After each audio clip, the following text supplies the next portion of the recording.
So what are the challenges you have in either, A, first of all, understanding the story, but then once you understand it, to explain it to the public? Um, You have issues of translating jargon or understanding the science, or what are some of the challenges? Well, I think the first challenge is just understanding what you're looking at, understanding the science. For me, personally, the most difficult thing I cover is chemicals, compounds, and what that may mean for human health. Because a lot of these chemicals and things are tested in pretty complex formulas and models, laboratory studies, and things like that. So it's not as clear cut as X does this to a human heart or whatever. It's more complex than that. And my biggest challenge is explaining what that means for the human risk, how much we should care, how much we should be worried about some of these chemicals, some of these compounds.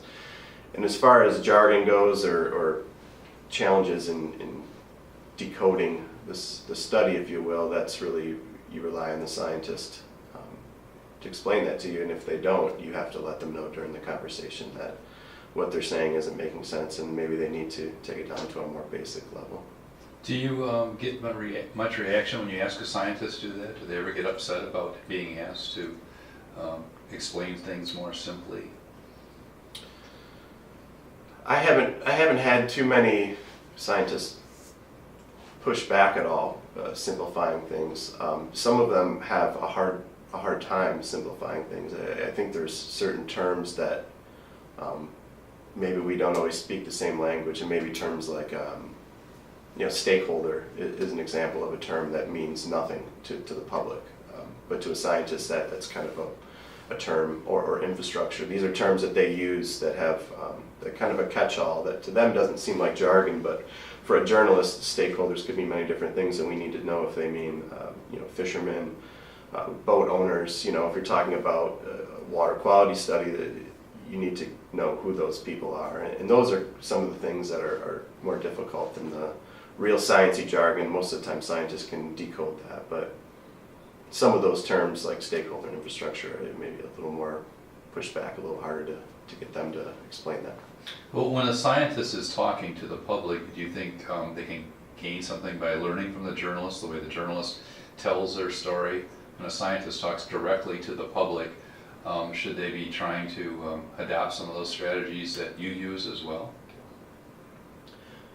If the scientist wants to be a communicator, I would say so, but I mean, there's a structure in science that exists for a reason. There's a reason that they list their methods, and it's a very careful way of explaining things so their peers know that what they did was rigorous and was good science, basically. So I think they explain things in a way that their profession kind of demands. So if they want to step outside that and communicate to the public, I think they could learn a lot from journalists. But it's understandable why they speak and why they kind of temper their message in the way they do, because science is rarely absolute. There's always a lot of these are predictions, a lot of these are models that are forecasting things. These aren't absolute, so there's a reason they temper their message. But sure, I think they could learn a lot in the way that the journalist at least structures the story in giving people the news first. So a scientist has got an understandable way of communicating with their peers, but the key here is if they want to talk directly to the public, they're going to have to change their style of communication. Yeah, and they're good. I think the main take home is they're going to have to leave some things out because, to be blunt, the public just doesn't care when it comes to things like what formulas you use, what theories you use, what paradigms you're looking through to frame this science. The public wants to know what happened, what did you find, and how does that affect me, for the most part. And I think that's kind of the take-home message that scientists should focus on.